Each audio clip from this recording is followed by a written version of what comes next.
नमस्कार दोस्तों, मैं मालती मोहन। दोस्तों, गोंडा की बड़ी दर्दनाक खबर आपने सुना ही होगा। 3 अगस्त को जो दिन रविवार का दिन होता है और छुट्टी का दिन होता है। सबसे बड़ी बात है, उस दिन छुट्टी होती है और सभी बच्चे, महिलाएं और बड़े सभी जो हैं थोड़ा फ्री होते हैं। कहते हैं रविवार का दिन थोड़ा फ्री का दिन होता है, क्योंकि बच्चों का स्कूल नहीं होता है। और उसी में एकाएक प्लानिंग बनी मंदिर जाने का, जलाभिषेक करने का, क्योंकि सोमवार का दिन होता है और सावन महीने का सोमवार का दिन। और सभी महिलाएं और बच्चे एकाएक ऐसा प्लानिंग बना कि सब लोग तैयार हो जाते हैं। बगल के लोग भी, वो 1-2 लोग वो भी तैयार हो जाते हैं और मंदिर के लिए रवाना हो जाते हैं। शिव मंदिर पे जलाभिषेक के लिए जाते हैं। और जाते समय बोलेरो में सभी लोग बैठ कर के जाते हैं। 15 से 16 लोग सवार होते हैं उस बोलेरो गाड़ी में। और एक ही परिवार के 9 लोग, 3 भाइयों का परिवार होता है। उस परिवार के एक भाई के 9 लोग उसमें बैठे होते हैं। 9 लोग उसके होते हैं, उसमें के होते हैं 2 पड़ोसी होते हैं और एक ड्राइवर होता है।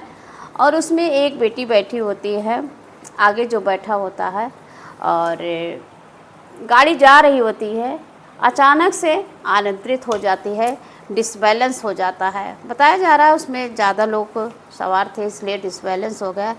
लेकिन इसके आगे क्या, भगवान के आगे किसी का नहीं चलता है।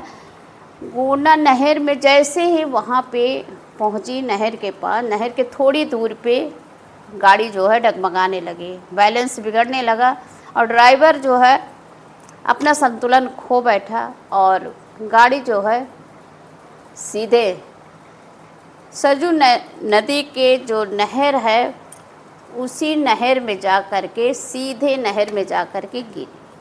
बोलेरो गाड़ी वहाँ पे गिरी और उसमें ड्राइवर और आगे जो बैठे थे गिर पड़े और वो गाड़ी जो है लॉक हो गई। चीख पुकार सुन कर के अगल बगल के लोग दौड़े। जब तक सभी लोग जुटते हैं तब तक वहाँ पर जैसे आते हैं, देखते हैं गाड़ी के अंदर जो है गाड़ी लॉक हुई है और उसके अंदर पानी भर गया। और सब जो बच्चे हैं चीख रहे होते, चिल्ला रहे होते हैं। और सभी लोग बचाने की काफ़ी कोशिश किए, बहुत ही कोशिश किए, और लेकिन कोशिश नाकाम रही। इसलिए नाकाम रही क्योंकि उसमें पानी भर गया होता है और उसमें ऑक्सीजन, और बच्चे तड़प के उनकी जान चली गई। और जब रेस्ट निकालते हैं सभी डेथ हो चुकी होती है। कुछ लोग उसमें से बचे होते हैं, उनको उपचार के लिए भेज दिया जाता है। और इसी के चलते माननीय योगी आदित्यनाथ जी वहाँ पर उस मुआयने के लिए आते हैं और देखते हैं। वहाँ का देखने के बाद सभी की आंखें नम हो जाती हैं। ऐसी घटना हुई, एक ही परिवार के 9 लोग काल के गाल में समा गए। ये जो बातें हैं इसको कहने से पहले दिल दहल जा रहा है कि ऐसी घटना कैसे हो गई। कल का सूरज किसने देखा है? क्या पता था कि आज हम जा रहे हैं और मेरे साथ ऐसा ही होगा। बच्चे खिलखिला रहे होते हैं, महिलाएं गाना गा रही होती हैं और इसी के चलते ऐसी घटना हो गई कि किसी को खबर तक नहीं था कि आज कल का सूरज हम नहीं देख पाएंगे। दोस्तों, उत्तर प्रदेश में हुई हादसे में हर किसी का दिल दहल गया। उत्तर प्रदेश ही नहीं बल्कि पूरे देश में ये दिल दहलाने वाली जो घटना है सभी को झकझोर दिया, सभी दहल गए।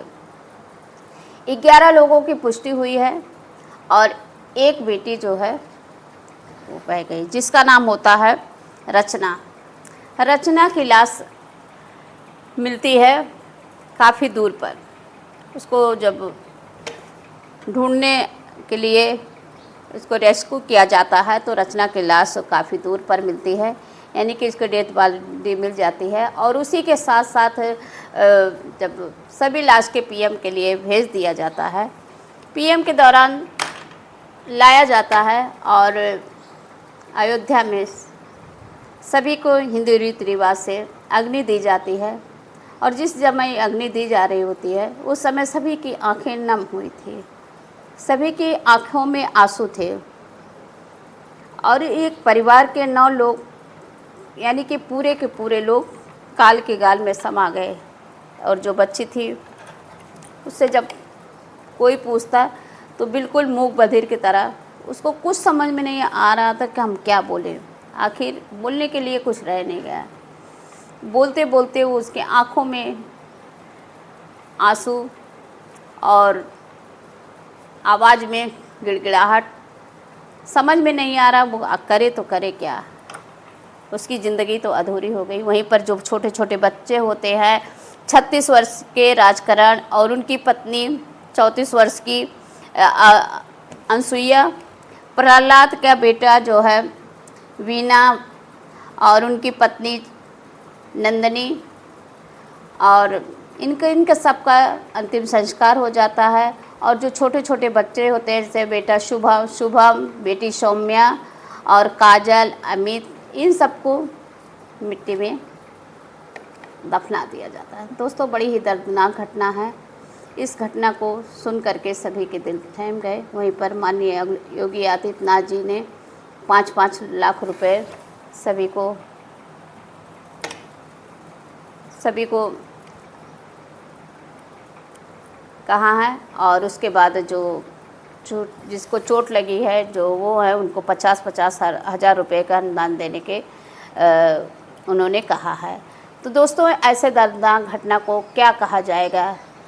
कुदरत का मार कहा जाएगा कि या सोच समझ के ना जाना। हमारे बूढ़े बुजुर्ग ने कह दिया था, पहले से बुजुर्ग ने कहा है कि एक साथ कहीं नहीं जाना चाहिए। काश ये परिवार